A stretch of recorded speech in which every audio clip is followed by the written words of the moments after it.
see if I can remember everything that you do, man. So it's producer, it's badass bassist, it's connector, philosopher, all kinds of stuff, man. Charles Kim, which I'm so happy to have on the podcast.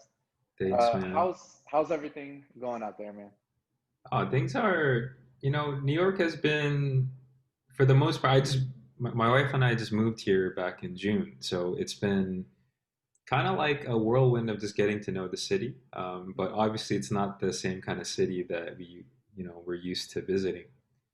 But Hmm. it's been a pretty nice, like, I will say that moving here from Seattle, it's been a pretty easy transition because the city has been actually really chill, like in a way that Seattle's chill. Because I think those are Really? yeah. Well, there's just a lot of people weren't here, so Yeah. um, so it kind of gave us like this really interesting way to like ease into the city. So we've been enjoying it, man. The food's been good.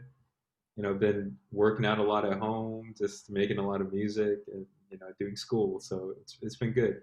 School. Tell me about school. So what's Yeah. happening with that? No, I just started my doctoral program here at Columbia. Oh, congratulations. Thanks, man. It's actually it's in music education. So it's been kind of like a long journey, but like I decided to apply because I knew my wife was moving. She got a job offer out here like as early as last year. So I knew I was like, oh, this is an opportunity for me to like switch some gears, like think about like the future and what I want to be doing.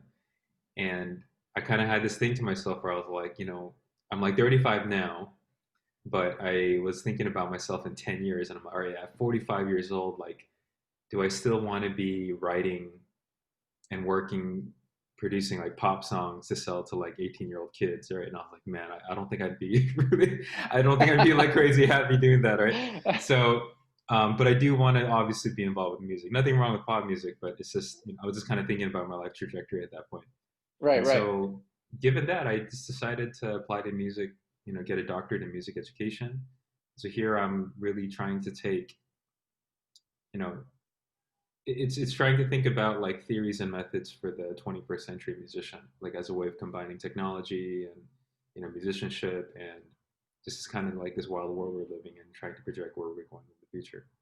Absolutely, absolutely. Shout out to Dane Schultz, who's also at Columbia. He's doing ethnomusicology there. Oh, word! That's I should awesome. connect you guys. Yeah, he does a lot of Pretty his work awesome. in Cuban music, and he's working with Christopher Washburn, if I believe. Yeah, I'll connect you guys. And man, what an I'm just amazing trying to join program. your ranks, man. I'm trying to join Ah, your doctor of life, man.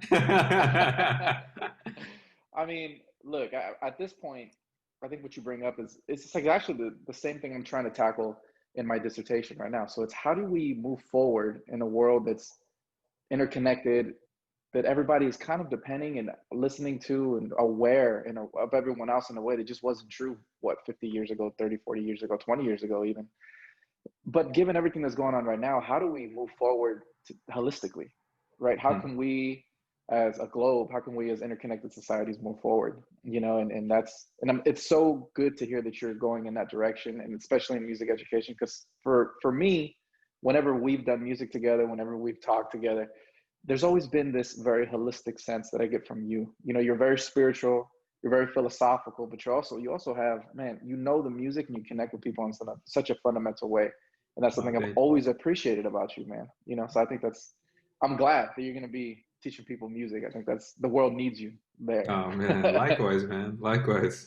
Thank you. Appreciate Thank you. that. Thank you, man. Oh man, it's the truth. So on that subject, where did all this music stuff start? So where did you, I mean, it's always cool to hear how music started, but what was the point for you when you said, Mm, okay, you know what? Music is something that I'm going to dedicate at least a substantial part of my life to. yeah, What was that inspiration? What was that impetus? dude.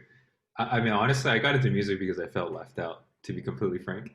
And so it was like, I think it was my sophomore year of high school, and I had never played music before that in my life, and I loved it.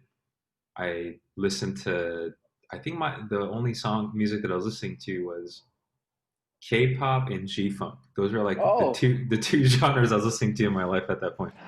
And my mom sang obviously, and so she was always singing around the house. So I'm sure there's something wrapped up in that.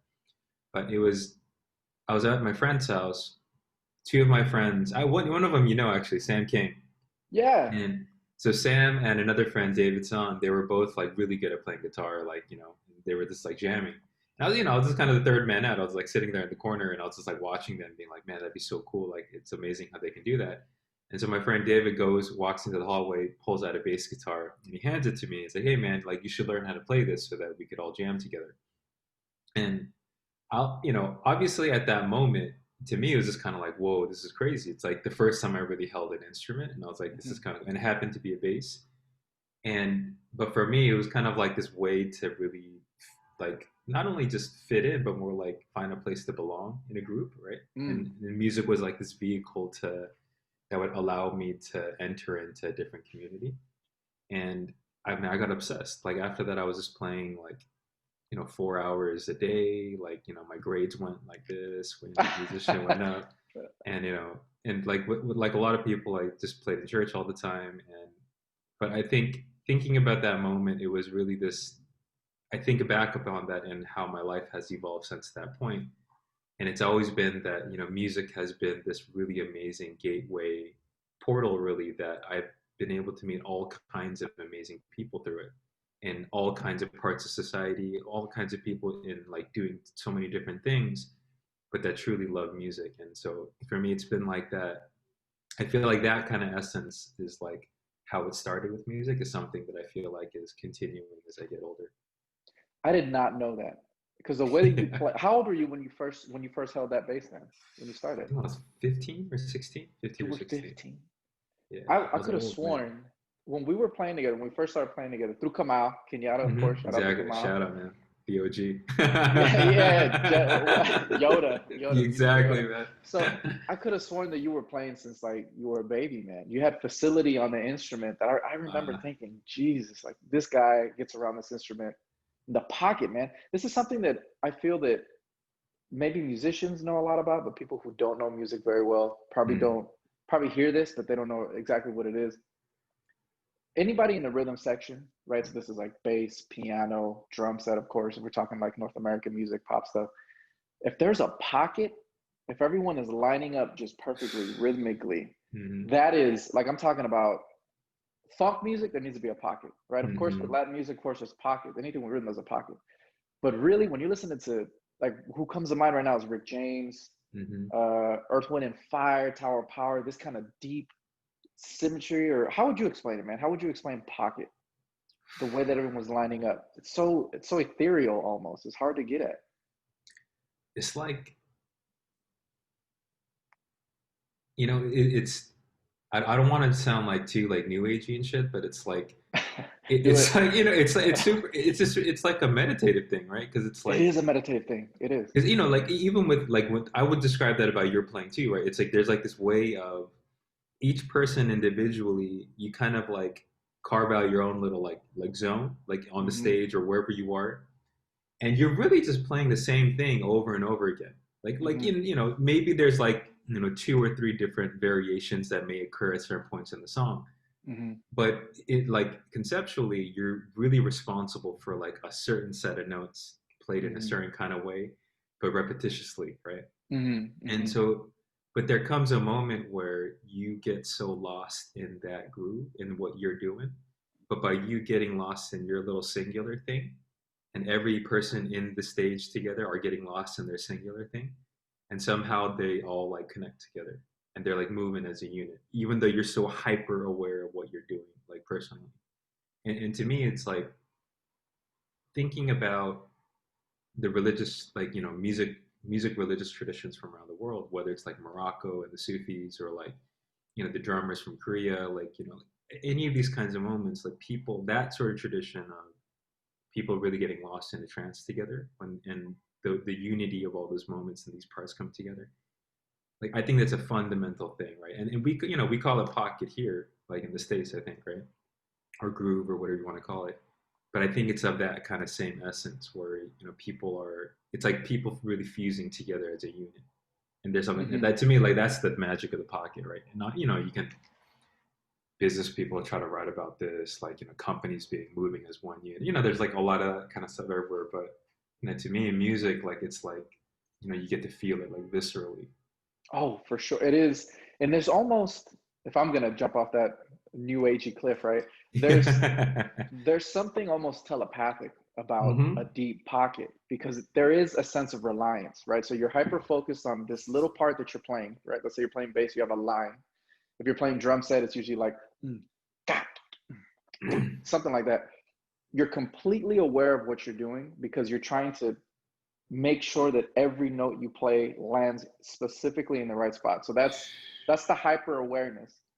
But at the same time, it's almost like you're feeling what you're playing so that you can listen to what everyone else in that Mm, section is playing to true. make Yeah. micro adjustments. So it's Mm, a full body thing. And then there's also a telepathic element because you know where the people, if you know the musicians well enough, you know how they're going to move.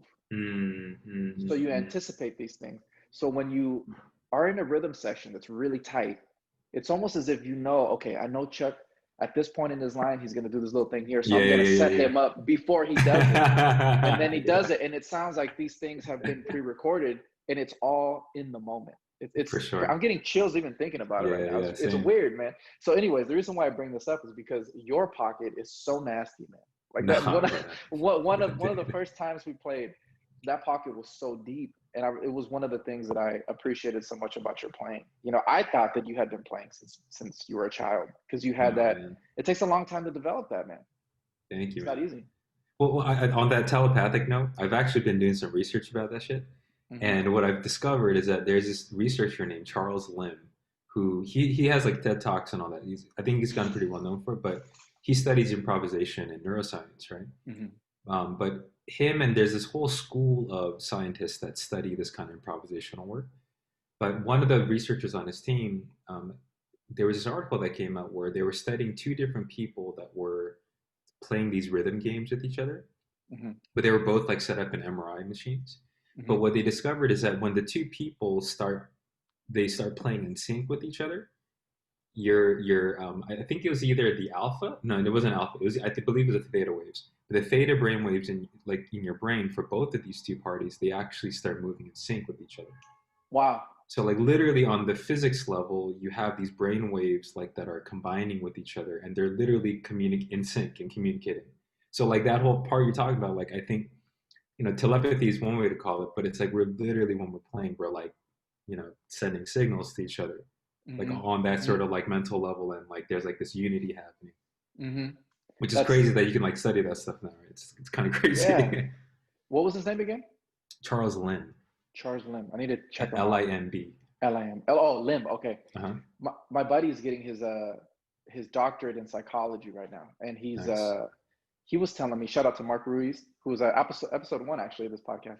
nice. So he was recently telling me that there is a specific type of therapy that they're looking into now that's called drumming therapy Mm, because something about people, and again I should have him explain this, but it was something about when people undergo trauma and they're working through trauma, what they lose is that sense of security. But when they are able to play rhythms in the drum circle, for example, they're able to predict the rhythms because the rhythms are cyclical. mm, And this allows them a sense of security that through this allows them to connect with other people and work through the trauma in a very specific way. mm, You know, it's fascinating stuff. And I should have him on again so he can mm. talk about this in detail. But it's so crazy how music It's in so many beautiful. ways can be so beneficial. You know, Yeah, man. and I'm glad that there's more and more research coming out from different disciplines, really, you Hmm. know, that's allowing this richer understanding of the beneficial aspects of music in general. For Because sure, man. it's one thing to go to a concert, but it's another thing to use it specifically to help people. You know, I Yeah, think that's man. very powerful. Yeah. But on that note, why don't we see if I can't play some of your playing really quick? I want to see if I can't see if we can't play some of this dirty pocket that I'm talking about. So you gotta, can you see this here? Oh, this one, nice. Yeah. Okay, what is, first of all, set this up. What are you playing? What is this project? Because this project sounds amazing. Oh What's man, going on here? this one I'm just I've just been one of my main things I love doing is that I just like making beats. Hmm. So some of these go on to like like I sell to labels. Some of them different artists want to jump on and it goes on their albums. But this is just kind of my thing. Like every week, just working on something. And so this one particularly, I've been kind of on this tip of where moving to New York, like I mean, New York is disco, New York is funk, New York is like Tribe Called Quest brand of hip hop, right? It's like Wu Tang. So Hmm. like so many of those kinds of like classic New York hip hop kinds of sounds. So I've been exploring a lot of that stuff. So this I kind of made it right before the decision of the election came out. And I was Oh. like, at the end of the day, like, whatever happens, I genuinely believe in the power of the spirit of humanity. And I Hmm. feel like we're gonna figure a way to like, keep going and keep moving. So this is kind of like I made something out of that. Oh, Regardless and of so outcome.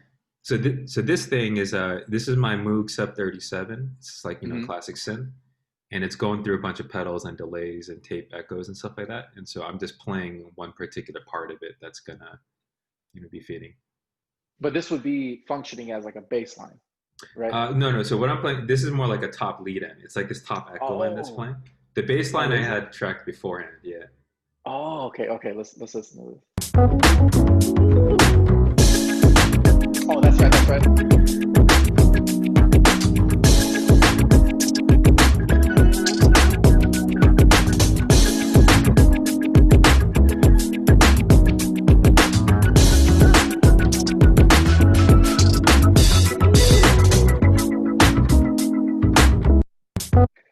Chuck, that's some Yeah. badass shit, man. That's some badass Thanks, shit. man. So, Thank you. so are you constructing that patch that you're using, that sound? You're constructing it right there with all them little knobs and everything like that. You're making that Yeah. specifically for this one little clip Yeah. I think or there's track.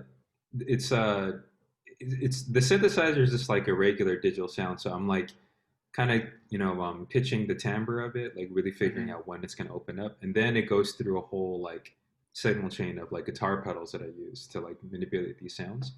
So all that echo and all that stuff you hear is like literally going analog through the signals going through all that.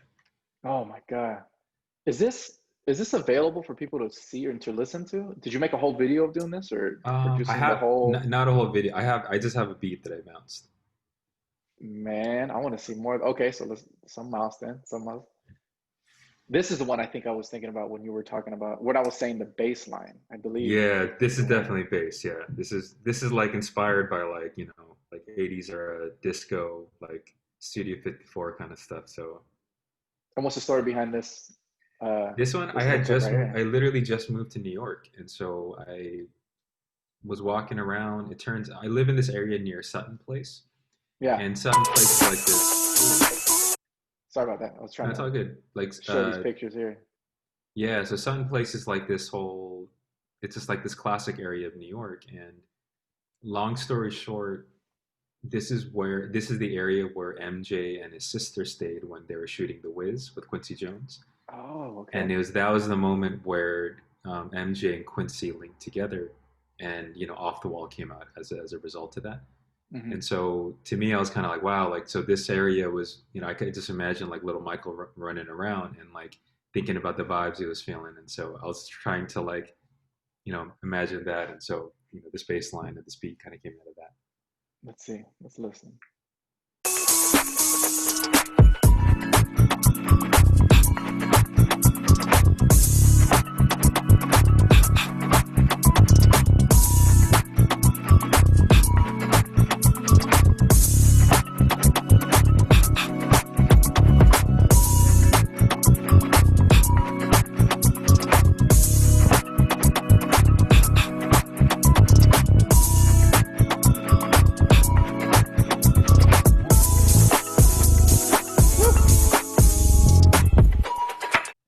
That's bad, man. That's bad. And Thanks, man. you made that whole the whole beat, everything. You made it. You Hmm. constructed it. So how are you thinking about this? Because as a percussionist, what Hmm. I'm hearing is that a go-go in the back and the bass line linking up with the go-go, and that's what I'm appreciating. Like everything is it's clean and it's tight, man. So how are you thinking about it when you're making this thing? Oh man, dude, I'm like, so it's like to me it's like going back to the pocket thing, right? The thing Yeah. about a pocket and a loop is to me like pockets and loops they're brothers, right? That they need one another in order to like get lost in that sort of like meditative elements together. Mm-hmm. So, but the thing to me about the pocket and a loop is that loops can be stacked. Like Yeah. you can, the thing is that the effect of the meditative effect of the pocket gets compounded as you add more layers on top, right? And it Mm-hmm. becomes thicker and richer. So this really just kind of came out with, that the Brazilian, or I don't know what percussion rhythm those are, but I literally just programmed a bunch of MIDI, and then I fed it through like this Brazilian percussion generator. And so like whatever Oh. MIDI notes I'm playing, it's like triggering all these different loops together.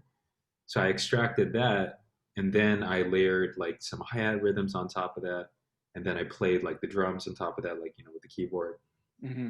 and then the synthesizers I kind of like generate some chords through that.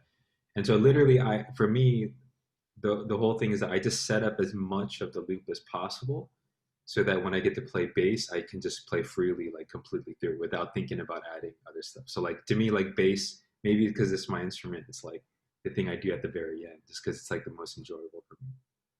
And when you're thinking about the bass sound, because this is another one of these sounds that you've kind of like tailor made for this specific song, right? The specific Mm-hmm. clip. How are you thinking about it? Because it's, man, it's so bassy and it adds so much grit, and Mm-hmm. it's, I mean, it's just perfect for what's going on here. How are you thinking about constructing and tailor making these sounds, right? Because that's what all these little knobs and everything does. But for people who aren't familiar with maybe the production side of this kind of stuff, right? For non-musicians, it isn't like you just kind of walk up to the keyboard and there's a bass sound. You're kind of Oh yeah, yeah, making, yeah, yeah, yeah, you yeah. know? Yeah, I mean, I think the thing that I'm thinking about is, you know, playing a keyboard bass and on a synthesizer particularly, it gives you access to notes that you can't really get on just your normal bass guitar, right? And so what I'm always trying to think about is that, modern production, you have access to these frequencies that are in the lower subregister that you wouldn't normally get in like a funk recording, right? Mm-hmm. And I think because of that, it's like I love to think about like, okay, how do I take what I would do normally on a bass guitar in like a band, like ensemble, like kind of funk section, but how do I add it? How do I put it in a register that you normally couldn't get in that kind of situation? So what I did here is that it's like I want you to be able to feel it, but I also want it to be like recognizable to like like a hip hop kid or like someone that's Mm-hmm. doing trap these days. Like I want my bass playing to be able to compete with the 808, right? But in my Yeah. own way. I don't want it to do exactly what an 808 does, but I want to be able to like for let it to rest in that kind of region. So there I'm like, obviously the line that I'm playing it like an octave lower than I normally would, like on a bass Mm-hmm. guitar. I'm crafting the sound, so I'm filtering out some of the high end and I'm kind of cutting off some of the sub frequencies. So that way it's a little bit more tame and it sits in a particular pocket in like I'm gonna get super nerdy with numbers, but it's like around like the 50 hertz range. That's where you get a Mm-hmm. lot of like that sub punch. Yeah. And then I'm putting that sound through like a distortion. So when you add a little bit of distortion to something, what it does is that it gives you a little bit of crispiness on the higher registers of whatever note you're playing. So that's why you Mm-hmm. can still hear the notes, and it's also gritty. So you get both the low end and you get some of the high end together. So I think that's what I'm kind of paying attention to, because then when you have that, then all that mid range is where you hear the percussion go on, the drums are sitting there. So I'm like trying to really like hug the whole like song. And it's so cool that you're thinking about it that way, right? Because it is really, I mean, this gets into another part of music production that I'm sure a lot of people, if they do know about it, it would be, for non-musicians, if they do know about it, it would be very impressive, right? At least to me. And that is mixing and mastering, right? So really Oh thinking man, about where everything is laying when you listen to it, yeah. because it depends on if you're listening to it on normal speakers, on high-end speakers, on earphones. The way the sound moves in the mix is going to depend how you hear it, but also where you're placing everything in the mix. Meaning, if the congas are tuned very similar to the drum set, then they're gonna Mm-hmm. that's gonna be a Mm-hmm. problem. So then, Mm-hmm. if the bass is coming out in that same kind of frequency range, it's gonna be a problem. Everything's gonna be stepping on each other. Mm-hmm. The Brazilians, there's a type of music called pagode, where Mm-hmm. it uses so many different kinds of percussion instruments and all these different instruments, bass, guitar, synths, all this different kind of stuff. They, in my opinion, they have that down packed, man. Their mixing stuff is ridiculous. And Mm-hmm. what you're talking about here is making sure that you're not getting in the way of the percussion. of the drums and everything. So you're putting the bass down lower, what we actually hear is what you're Yeah, saying. man. I think the greatest gift that I feel like I've been able to receive from music was first my first experience of music was being able to play one particular part in a group of people in the same room, right? Hmm. And the thing about as being like you were saying before, the whole like idea of the hyper attentiveness of that one thing you're doing, but how that allows you, it opens your ears to listen to the group, right? Like I love the way that you put that because I think that's the thing about getting to play in a band that the audience they don't really get to experience that, right? They just experience like what's being blasted out towards them.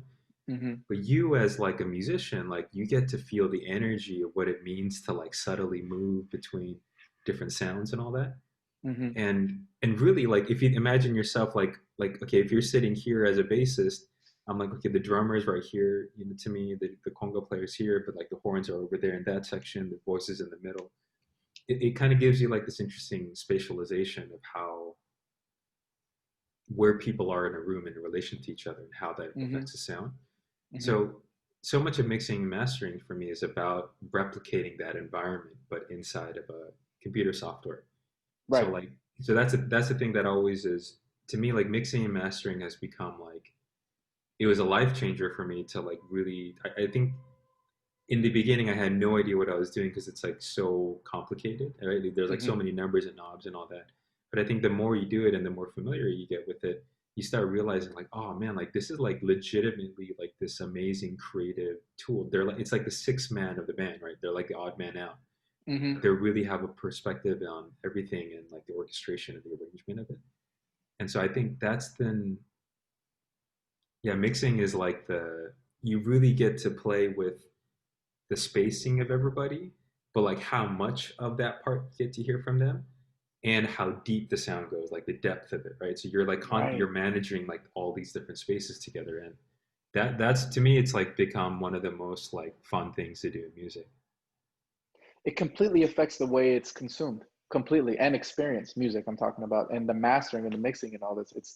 It's crazy. It's something that it's one of those things where I look at as a musician who's having to kind of conform to making music amidst COVID and amidst all this stuff that's being shut down. And myself, like many musicians, we're just starting to do more and more on our own, right? Mm. There's so much pressure now. If you want to keep creating that, okay, well, I just got to get on this laptop and figure something out and make more and more music. You always start to run up against this wall of why doesn't this music sound like the things that I hear? Yeah. And you start realizing, okay, well, that's because there's somebody somewhere who has spent the majority of their creative energy figuring out ways to make the music sound the way that the musicians want it to sound, and with as many variables as possible being accounted for. Those variables being headphones, speakers, car speakers, all this different stuff.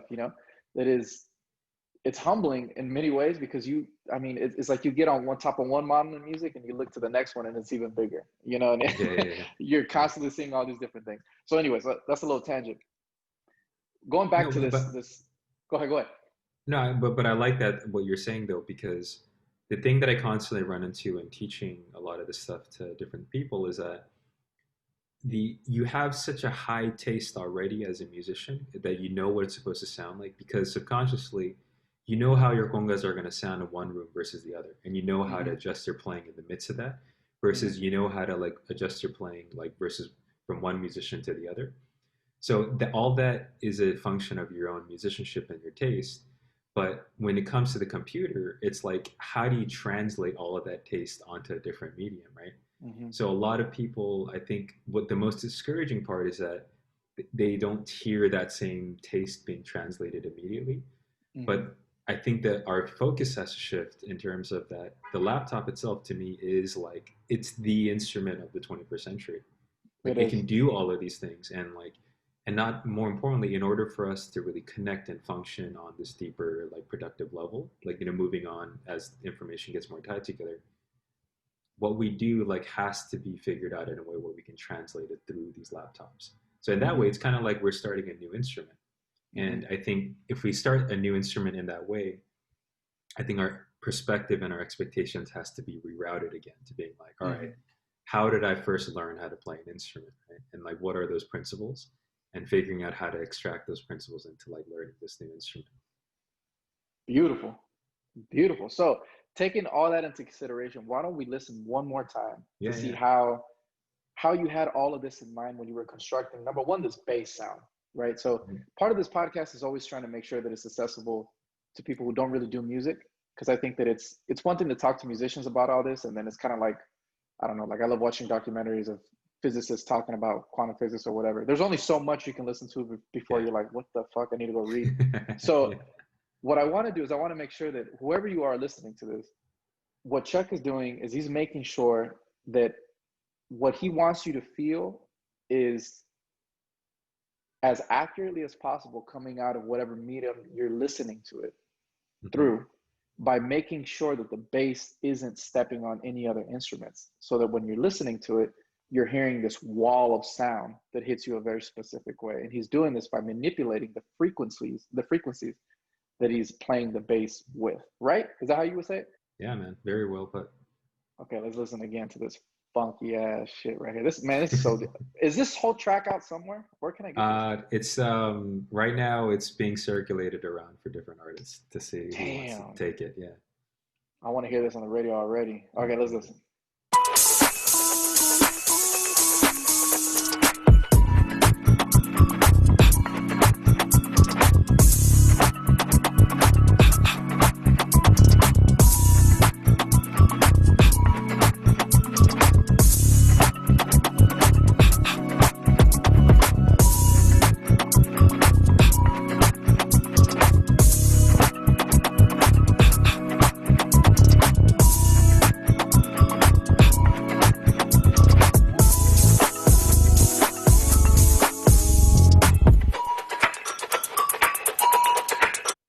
It's bad, man.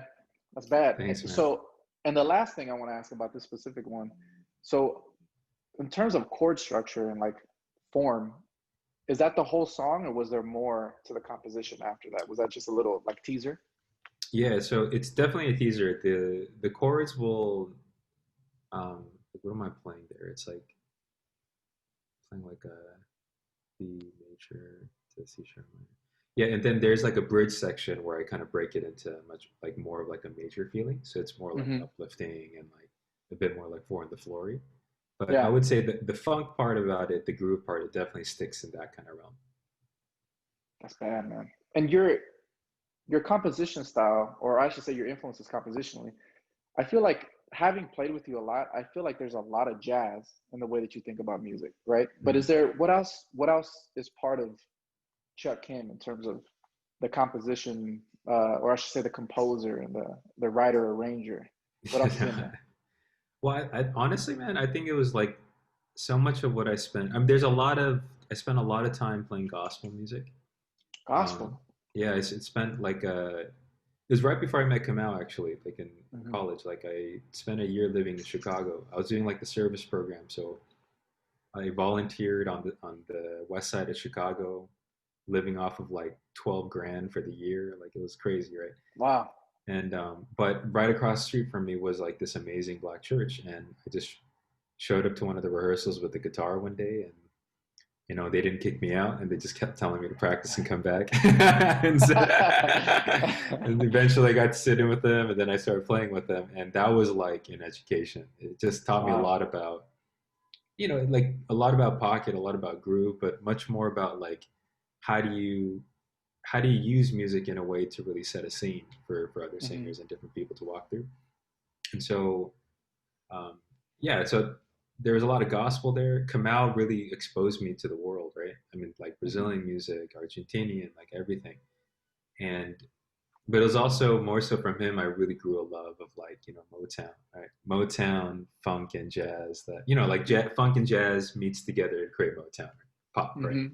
And Hmm. so I love, man, all the Motown stuff, Stevie, you know, love MJ obviously, but just that kind of I love when funk and those kinds of rhythms and even jazz chords, but jazz chords used in a way where it becomes more popular, like more pop, right?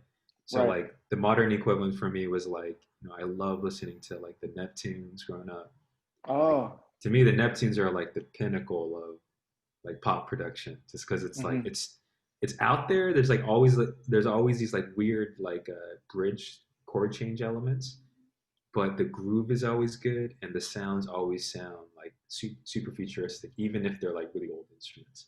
Hmm. So Hmm. yeah, I mean, all of that. I love that.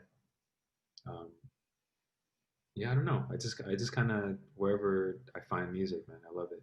These days, I've been listening to a lot of classical actually. Maybe because I'm at Really? Columbia and like most of my classmates are all like classical trained, right? So I'm like this lone like kind of out there dude that's like playing like pop music when everybody else is like Rachmaninoff, Chopin, and all that stuff. So I'm just like, man, I need to figure out like what's so like why they're into all this, right? So it's been interesting. I've been kind of learning a lot from them too. Nice. Man, tell me more about this black shirt. So that type of music. So we know it colloquially as like gospel music, right? Hmm. But what is that? Is that like the churchy sound? I feel it's one of those things that is in pretty much almost all of American music. American pop music Yeah, is in there in one way or another. I mean, as a percussionist, for anyone who's a drummer, I know that gospel chops has been a huge thing, which yeah. is that has really taken over the drum set sound really in the last, I don't even know Hmm. what I would say, 20 years. I mean, even so Hmm. much so that there's a Cuban percussionist by the name of Andy Fournet who plays in Elito Rebe, who is like one of my, that orchestra is to me probably the pinnacle of Cuban timba music. He doesn't play with them anymore. His sound, man, is so influenced off of Dave Garibaldi, who was like also kind of like the precursor and one of the main guys of Um, developing this sound that came out of the churches, as I understand it. That really it has its origins in the church. You know, it in so many ways, the church has been an institution for American popular music, oh, for and sure. so it's always I always want to hear more about people who play in these kind of situations because it's just it's the catalyst for so much of what we end up hearing on the radio 10 years down the line, 20, I, whatever. I mean, I think you're right, dude. Like there is no R&B singer that I know of that's broken through the charts that hasn't come out of the church, right? Hmm. Hmm. And I think there is this the thing about the church to me is that like regardless of whatever the dogma is, as a community context, it's like the one place where they pay their musicians, right? So like it's Mm. a way for musicians to actually make a living for themselves, right? Hmm. And B, it's a way for you have a space to make music every week, right? So you Hmm. have like a group of people coming together, and but it's also like there's like this deep competition in the community, Mm. which I love because it's like it's that gospel chops to me like it's I think about it more as like it's like an athletic kind of music, right? There's Yeah. like there's an athleticism to like how much can you do these like subdivisions, like how quickly can you pull them off, like Hmm. so it's like super flashy in its own way, but a lot of that comes from like they have like these jam sessions. I remember when I was in Chicago, I'd go to some of these jam sessions and it was like amazing, like the best of the best in the city would just show up and they would just like duke it out, right? Yep. But it was out of love, right? It was like the competing to like really push each other and like making sure that everybody's getting better, right? And there's an aspirational component to that too, where you have these young kids looking up to these musicians who are like pulling off like these crazy ass changes Hmm. and making it sound cool, right? And then making everybody in the room move to it. Right. And so I think there's that component to it, but I don't know, man. It's hard to explain because it's like there's obviously the theory behind it, and like they're not playing difficult changes really. Like Hmm. because it's church music, it has to be something that people can sing along with, right? Hmm. But the creativity comes from like how they're reharming it. Like I mean, they're doing like these crazy like you know what did come out used to call tritone substitutions, like Hmm. polyphonics. Like they would do all these crazy changes while they're playing. But Hmm. like because so much of it is about that listening component, they're like reacting and responding to each other. And so I don't know. To me, it's like modern. It's what jazz was back in the day, right? Like the way that the community was really pushing each other. And what I see when they're performing is there is very much this sense that they're there, especially during the services, because this music is played during service, right? This is like Hmm. service music. This is worship music. As flashy as it may be, as you know, as as much as it looks like a concert, the reason why they're there is to amplify the worship. And Yeah. for me, that's such a powerful starting place, because it isn't, I mean, maybe I'm reading too much into this, but it never feels like an egotistical thing. It's like, okay, well, we as musicians are here to make sure that people are feeling what the preacher is saying through music. Yes. So one of the things I love listening and watching is when the pianist is playing under what the preacher is saying Yeah, yeah, yeah, and yeah, yeah. It's amplifying beautiful. the verses, right, for the Hmm. people, for the congregation. And then the whole band comes in and it creates this atmosphere that I mean, obviously is very powerful. But for me, it's that connection. It's that connection of, okay, the music has to do something. The music isn't existing in and of itself. It's the Hmm. conduit through which people are going to experience something greater, experience the divine, hopefully, Absolutely. right? And There, that, there was this one profound moment, man, when I was in Chicago, where it was towards the end of my year there, and by no means am I a good like guitarist, but it was this one song that they wanted me to take a solo in, and it was the song that year that I had such difficulty like playing because it was actually like way slower, and mm, it required a lot of just like nuance in it. But anyways, that was a song they wanted to do it, and like, and it was one of those moments, right, where you just kind of get lost. You feel it, and you feel elevated. And so I just kind of started taking the solo. And I think that solo ended up going on for like 5 to 7 minutes. Like, and it's like, damn. I don't remember it, but I'm just like playing. But it was crazy because as I'm playing, the choir director's looking at me, the preacher's looking at me, and they just keep telling me to go, like, just keep going, keep Mm. going. Pretty soon, like someone threw a shoe at me, right? Like literally, like a shoe just flew past my head. But I look over at him, and it's no anger. It's more just like keep going, and like towels are being thrown, and eventually the entire church just is like up on their feet. And to me, I'm just like, whoa, like that was the most wild experience I've like ever had in my life. And Yeah. afterwards, like the music director pulls me aside and he's just like do you want to know what just happened there? He's like, no, like I would love to. And he was like, the thing about like music and the church is that when one person really gets caught up in something like that, the the entire church comes around that person to push them up even higher, because the freer one person can get, the freer the community becomes. Wow. And that like was like the thing, like that, if there's any lesson I'll take away from that year, it was that it was this whole notion of like whatever the church means to whatever people, like that is the thing that is at the heart of it, right? In that sense, it isn't about ego. Like you can easily Mm. call that ego, but from a deeper perspective, it's like no, like people want you to be free. Like people want you to find that moment of their freedom, because it through that they become a conduit for the community to be free, and they see that, Wow. and it's like this relationship, this push and pull, That is, that's beautiful. I've never experienced something like that, and I would love to experience something like that. That is crazy. That it's, but you know what? When you see the videos, and I've never, I mean, if anyone wants to invite me to one of these churches so I You can should really play, feel this, man. Oh my oh, I god, would you would love to. kill it. I would love to. I would love to. A buddy of mine in the Bay played in a church band like this, and he was gonna ask me to play percussion, but then I actually moved to San Diego, so that was the closest I've got. Ah, But yeah, if anyone has an invite, if anyone wants a oh my percussionist, or gosh, if you anything would else, I would love to just feel that. you would kill it, man. Oh my Um, god, you have the right spirit for it, dude. well, we did a few times, we did a few gigs. You invited me to play, and that was beautiful too, man. That's Oh one thing that yeah, yeah, yeah. in I LA. mean, That's one. that's not definitely like that wasn't like a gospel situation though. No, no, no, no. It was more It's chill. It was more different. chill. Yeah, It was yeah, more yeah, yeah, chill. yeah, Yeah, yeah, yeah. yeah. Those are a little It was more different. Yeah, chill. yeah. Yeah, but yeah, man, it's it's a beautiful thing, and I've seen it on video. Like when we played, I've seen it in different contexts, different musical contexts. I grew up very religious, so Yeah. we had kind of the same thing. I mean, it was Seventh-day Adventist, so they didn't really see music that way. It was a little bit more Mhm. strict. They did more hymnal stuff. But one of my bucket list things for sure is to experience that kind of stuff, or Oh that man, kind of experience. And yeah, it's amazing. it's gonna be So happening. okay, I hope so. I hope so. Yeah, I hope for so. sure.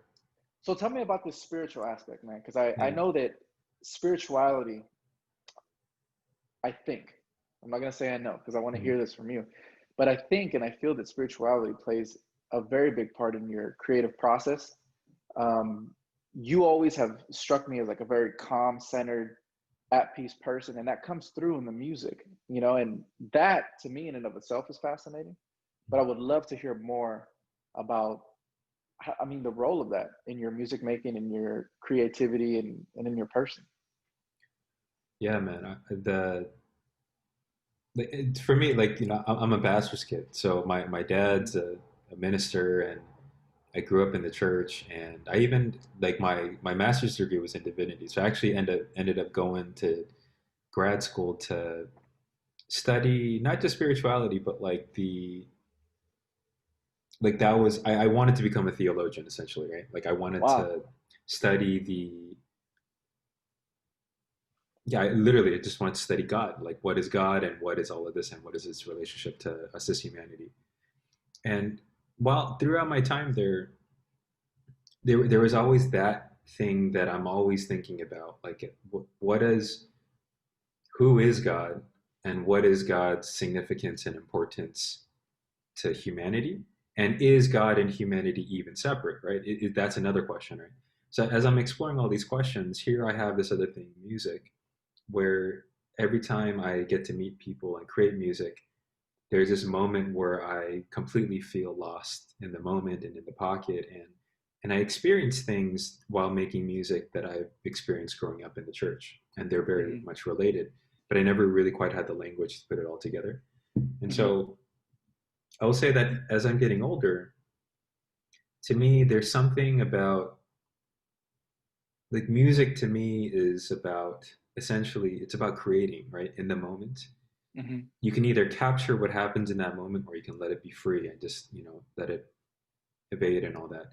But at the end of the day, when you are playing something and you are creating something, you are doing what you were supposed to do as a human being, right? Mm. Which is to tap into this higher sense of self, which is where you're taking something that you dream about and you envision, and you're making it reality to the senses.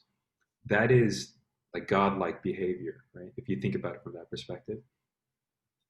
So I don't know. I feel like the spirituality is a way of whatever. Like these days, I'm like super into like Buddhism. Like there's for a long time I was into like humanism, but these are all just like systems of thought that really help people tap into the source of what it means Hmm. to exist in the world, what it means to be human, and essentially like what it means to be generous and to live life with other people. So I think to me the space that I explore that in is in music, right? Because I think we Hmm. experience that all the time. But the beauty of spirituality is that it just teaches you how to carry yourself, I think, in like the most simplest way. It teaches you how to be present.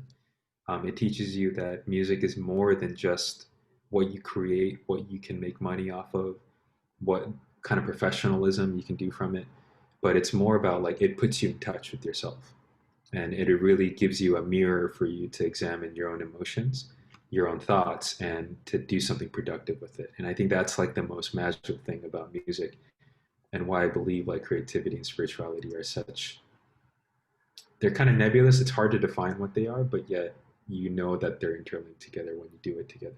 So it's a long-winded way of saying it, but I feel like, yeah,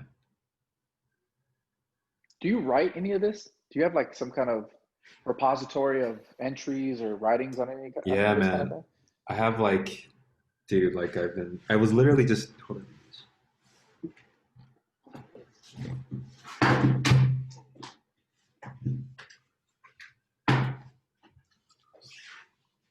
These are all from like the past 9 years. Wow. So at some point, I need a.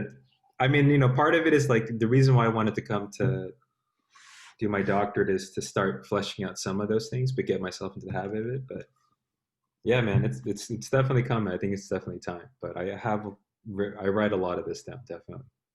And I've seen some of these on your Instagram. They're the beautiful pictures of your handwriting, Oh yeah, right? yeah, yeah, yeah, It, yeah.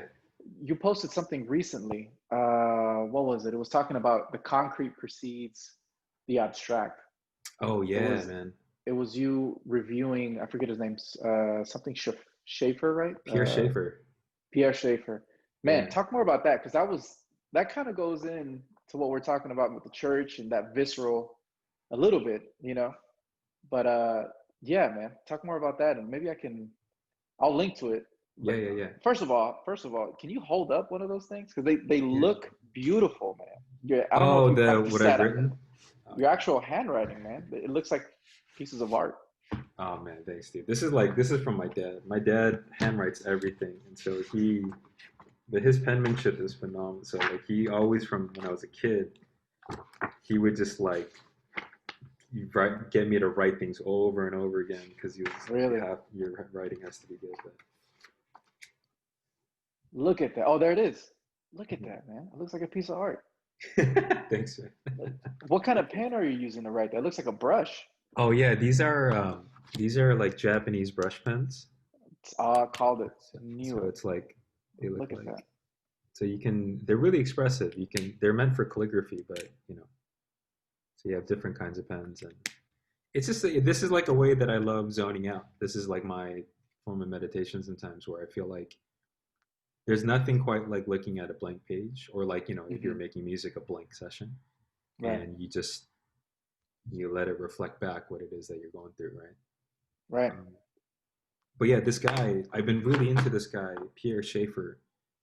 His books recently, only in the past like year or two, actually, they got translated into English. Is this Wow. gentleman Pierre Schaeffer?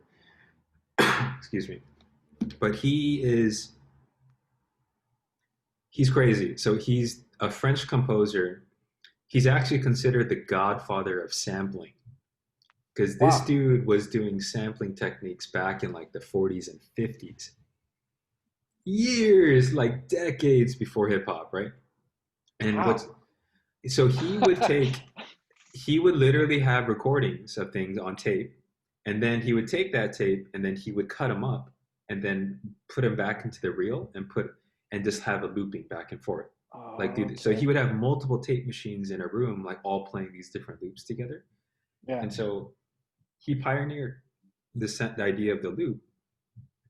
I mean, not the loop. The loop is ancient, right? But like he pioneered the use of it with technology, Right. and then that actually inspired the Beatles on the Revolver album. Hmm. There's this one song towards the end of it where they literally took a bunch of like loops, tape loops of Paul McCartney, like Ringo, all these guys like playing these like drum loops, and then they Hmm. would have them all just spinning on a tape at the same time, and then they would use the mixing console to just turn up the volumes of each of those loops, and they made a song Wow. that way, which is like Wow. that's how you make like pop or hip hop today, right? Like you're just layering these loops together. Hmm. But that whole idea, the concrete precedes the abstract, is like to him it was deeper than just sampling. It was that so much of Western classical music is about it starts with the abstract, right? Hmm. Notations, ideas, and then it gets translated into the concrete, right? So it's about Hmm. starting in the mind first. Whereas for him, he's just like, yo, like if you start with the concrete, you start with what's already real. That is what always comes before the thought.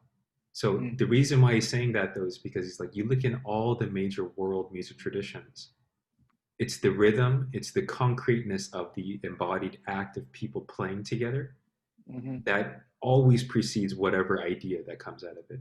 Because the whole Right. importance is that people exist together first, right? Wow.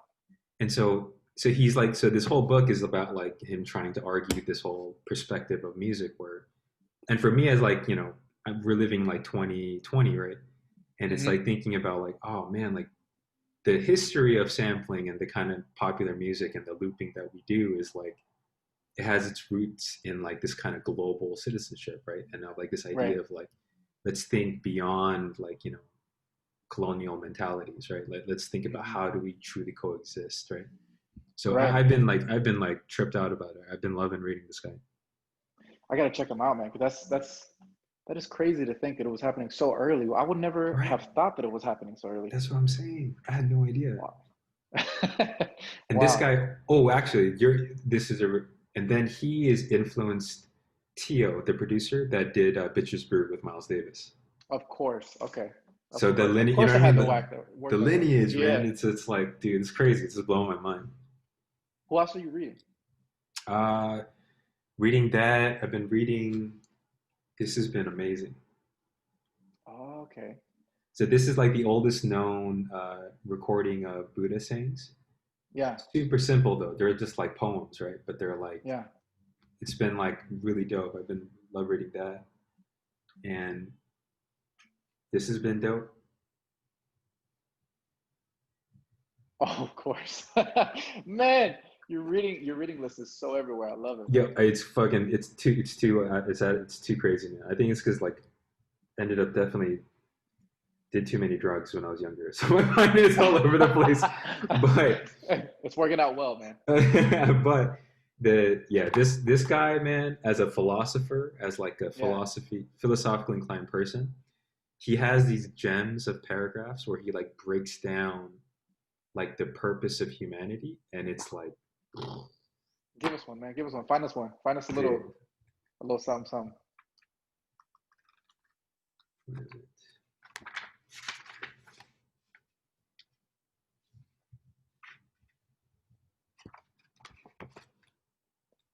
For everyone just listening, he's talking about Nikola Tesla. So don't get it twisted. It is the real OG. Seriously, man.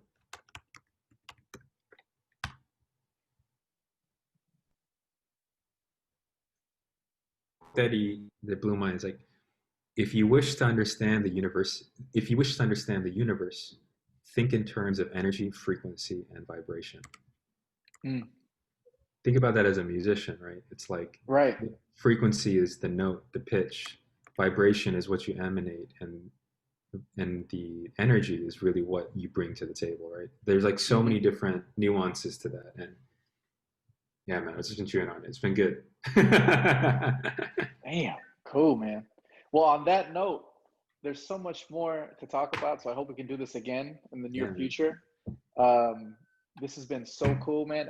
I mean, halfway because it's been such a long time since we've gotten to hang out. So it's been Yeah, cool to, man. even if it is virtually, to catch up and to just listen to your thoughts, man. You've been so influential to me as a person, as somebody who, like I said, you have such a spiritual centered vibe to you all the time, Uh, musically and as a person.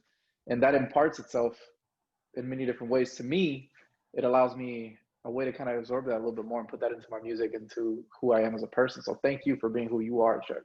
oh man, It's a thank you. lot, man. Where can people follow you? They can listen to more of this funky ass music. They can read some of your thoughts, some of your writings. How can they get at you? The best place is Instagram. So Chucky Kim. So Chucky with a Y, Kim.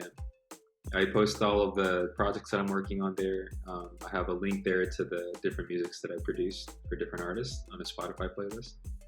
And yeah, I'll probably be posting some other stuff. I'm going to start doing some other kinds of content soon, but you can definitely follow me